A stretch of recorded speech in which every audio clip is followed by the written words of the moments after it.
है, हम बहुत समझदार हैं। पथिक जी कहते सावधान रहना। क्यों? कहाँ कब मन बिगड़ जाए, कहाँ कब मन बिगड़ जाए, विचारों का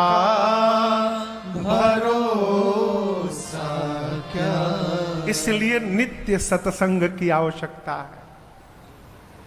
मनुष्य के स्वभाव को महापुरुषों ने, क्षमा करिएगा, कुत्ते की पूंछ बताया है। भैया, मनुष्य का स्वभाव क्या है? कुत्ते की पूंछ।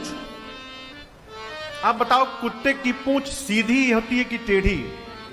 कहिए कहिए। टेढ़ी। कुत्ते की पूंछ टेढ़ी है। सत्संग क्या है? सत्संग पाइप है। हम लोग छोटे थे और जब कलकत्ता से भैया गांव जाते थे दीदी, तो गांव में एक मिठाई मिलती थी, फोफी। पापड़ जैसी होती थी, गोल गोल, लंबी लंबी, पीले रंग की, लाल रंग की और हरे रंग की। तो हम लोग उसको अंगुलियों में लगा लगा के खाते थे। यहां भी मिलता होगा भैया, खाए हैं फोफी? यहां कुछ और नाम होगा उसका।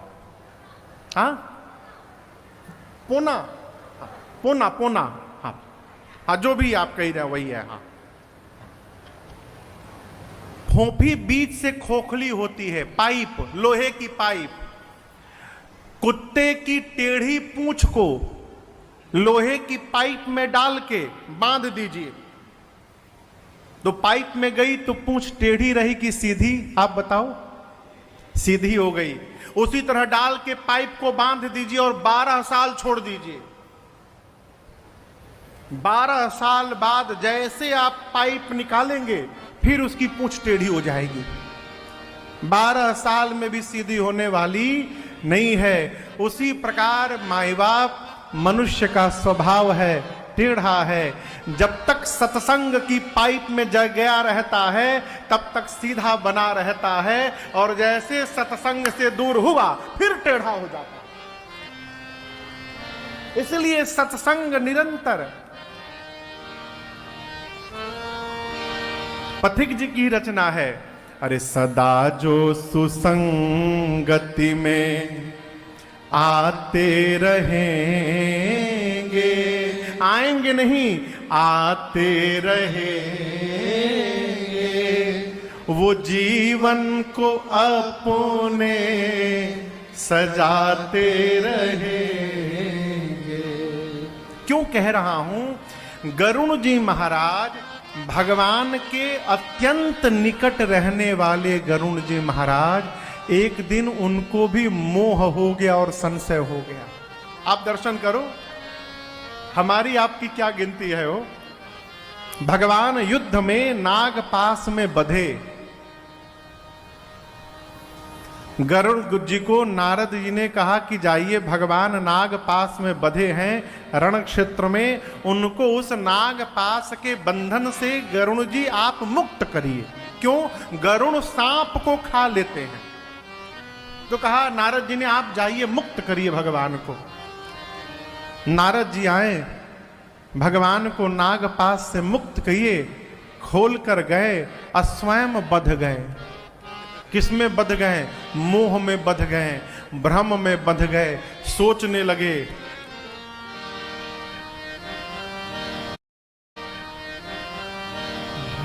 जिस भगवान के नाम का स्मरण करके जीव अपार भवसागर को पार कर जाता है, जिस भगवान के नाम का स्मरण करके जीव भव बंधन से मुक्त हो जाता है, उसी भगवान को ये राक्षस बांध दिए। भव बंधन ते छूटई, नर जपी जाकर नाम, खरब निशाचर बांधई, नाग पास सोई राम। ये वही राम जी हैं, ये असली राम जी नहीं है, दूसरे हैं। बंध गए मोह में गरुण जी महाराज। और यहां एक निवेदन करूंगा, जब भगवान की कोई लीला अपने समझ में ना आवे ना, तो ये मान लेना चाहिए कि अभी हम समझने लायक नहीं हुए हैं। जीव क्या करता है, उल्टा भगवान पे ही क्वेश्चन लगा देता है, नहीं भगवान ने बहुत गलत किया। भगवान हमारे आपकी बस की बात नहीं है, वो भगवान को समझ लेना।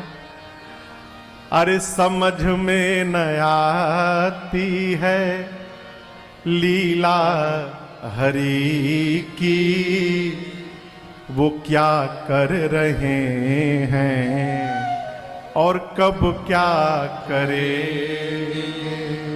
क्या कर रहे हैं, कब क्या करेंगे, ये हमारे आपके सोच से बहुत दूर है। इसलिए परिस्थिति को स्वीकार करने का स्वभाव बनाइए।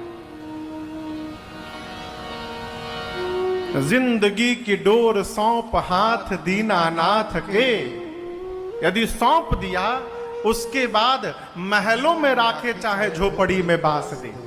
आप जानो, आपका काम जाने, हम क्या करेंगे। धन्यवाद निर्विवाद बस राम राम कहिए, जाहि विधि राखे राम ताहि विधि रहिए। आत्मसमर्पण। गरुण जी महाराज सोचे ये भगवान नहीं है, भगवान को भला कोई बांध सकता है। पहुंचे नारद जी के पास, गरुण जी जाकर अपनी बात कहे। नारद जी मुस्कुराए, कहे आपको भी पकड़ लिया। गरुण जी बोले क्या? नारद जी बोले इस बीमारी ने एक बार हमको भी पकड़ा था। ओहो, आपको भी बीमारी ने पकड़ लिया। एक काम करिए, आपको मेरे पिताजी के पास जाना पड़ेगा, ब्रह्मा जी के पास, उनके पास जाइए। अब यदि आपसे कोई डॉक्टर कही दे कि आपको बहुत खतरनाक बीमारी हो गई है, हमको नाम पता नहीं चल पा रहा है लेकिन बहुत डेंजरस बीमारी है, आपको नींद आएगी? गरुण जी की नींद उड़ गई, सोचे बीमार हो गया हूं, भगे ब्रह्मा जी के पास, जाकर अपना सिम्टम बताएं। ब्रह्मा जी मुस्कुराए, बोले पकड़ लिया, आपको भी पकड़ लिया। गरुण जी बोले जो बोलता मिलता है कहता है पकड़ लिया, क्या पकड़ लिया? ब्रह्मा जी बोले जिसने हमको पकड़ा था एक बार, इस बीमारी ने हमको भी पकड़ा है एक बार। एक काम करिए, आपको स्पेशलिस्ट के पास जाना पड़ेगा। इस बीमारी के स्पेशलिस्ट है शंकर भगवान, उन्हीं के पास जाइए। गरुण जी भगे कैलाश की ओर, शंकर जी बीच रास्ते में मिल गए। गरुण जी ने कहा कि न ब्रह्मा जी ने आप ही के पास भेजा है बाबा, बहुत बड़ी बीमारी हो गई है, आप दूर करेंगे। शंकर जी बोले कि लक्षण बताओ। गरुड़ जी सिम्टम बताएं। शंकर जी बोले पक्का पकड़ लिया है। गरुड़ जी बोले दूर करिए। शंकर जी बोले कहाँ दूर करे, चेंबर तो हमारे कैलाश में है, आप रास्ते में मिले हो, रास्ते में कैसे दूर कर दे। हाँ लेकिन एक उपाय बताता हूं, आपकी ये बीमारी जाएगी कैसे वो मुझे पता चल गया। आपका जो संशय है ये कैसे समाप्त होगा मुझे पता चल गया।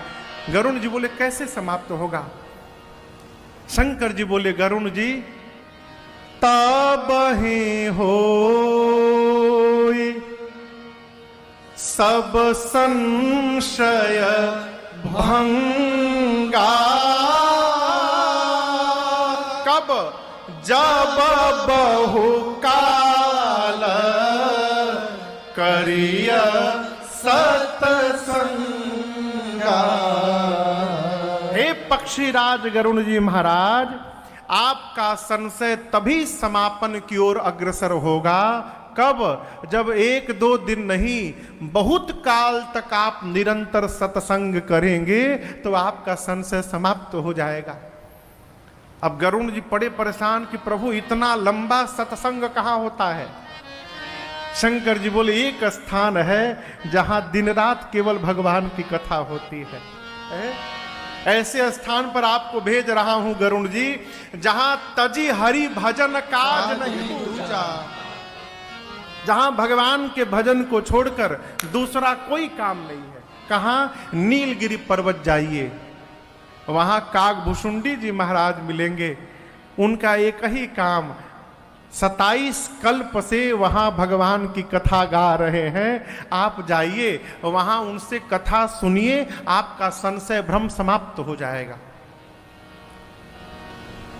पार्वती मैया ने शंकर जी से पूछा, बाबा आप चाहते तो उसी क्षण गरुण जी का संशय समाप्त कर सकते थे, आपने क्यों नहीं किया? शंकर जी बोले, देवी, भगवान के निकट रहने वाले जीव को संशय यदि हो रहा है तो आप समझिएगा वो संशय हुआ नहीं है, जानबूझकर भगवान ने उसको संशय में डाला है। क्यों? होई कीन्ह कबहु अभिमाना, सोई खो वै चह कृपा निधाना। अवश्य गरुण जी महाराज कभी न कभी जीवन में अभिमान किए होंगे और आज भगवान इनको संशय भ्रम में डालकर उस अभिमान को समाप्त करना चाहते हैं। इसलिए मैं बीच में विघ्न नहीं बनना चाहता था, मैंने उनका संशय दूर नहीं किया। पहला कारण। दूसरा कारण, गरुण जी महाराज पक्षी हैं और जिनके पास कथा सुनने के लिए मैंने भेजा है वो काकभुशुंडी जी भी पक्षी हैं। एक पक्षी को पक्षी की भाषा ठीक से समझ में आएगी, इसलिए मैंने नहीं सुनाया, उनको काकभुशुंडी जी के पास भेज दिया।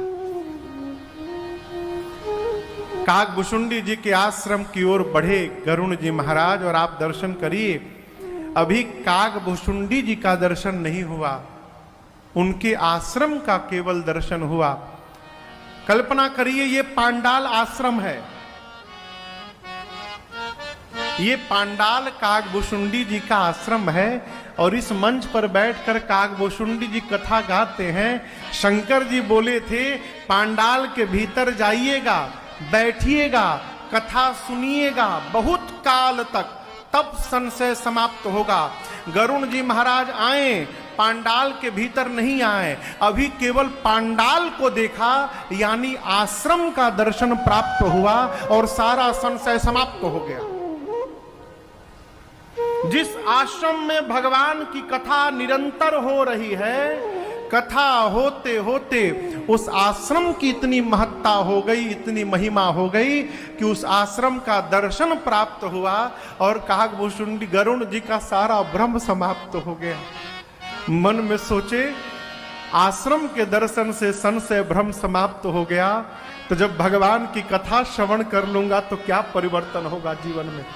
काकभुशुंडी जी के पास आए, काकभुशुंडी जी ने उनका स्वागत किया, बिठाया, पूजन किया और यहाँ दर्शन करिए। हम उस देश में रहते हैं माई बाप जहाँ का कौआ भी मीठा वचन बोलता है, ये भारत की महिमा है। भारत वो भूमि है जहां कौवा भी आकर यदि भगवान के भजन में लग जाए तो उसकी वाणी में भी मधुरता आ सकती है।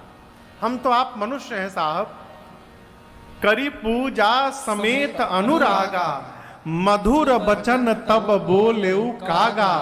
काकभुशुंडी जी ने मधुर वचन में कहा, हे राजा जी, हे पक्षीराज गरुण जी, आप क्यों आए हैं यहाँ पर?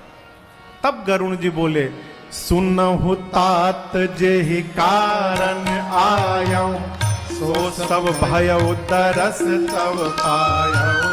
सुनहु तात जेहि कारण आयौ, सो सब भयउ तरस तब पायौ। देखि परम पावन तव आश्रम, गयो मोह संशय नाना भ्रम।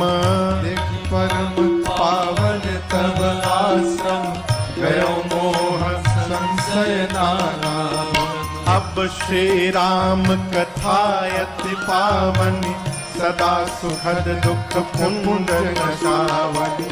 अब श्री राम कथा अति पावनी, सदा सुखद दुख पुंज नसावनी। सादर तात सुनावहु मोहि, सादर तात सुनावहु मोहि। हाँ सादर तात सुनावहु मोहि, सादर तात सुनावहु मोहि। बार बार बिनवहु प्रभु तोहि राम कथा। जय श्री राम कथा, जय जय राम कथा, जय श्री राम कथा। इसे श्रवण कर मिट जाती है, इसे श्रवण कर मिट जाती है। कथा श्रवण कर मिट जाती है, कथा श्रवण 100 जन्म जन्म की व्यथा हो। जय जय राम कथा, जय श्री राम कथा, जय जय राम कथा, जय श्री राम कथा।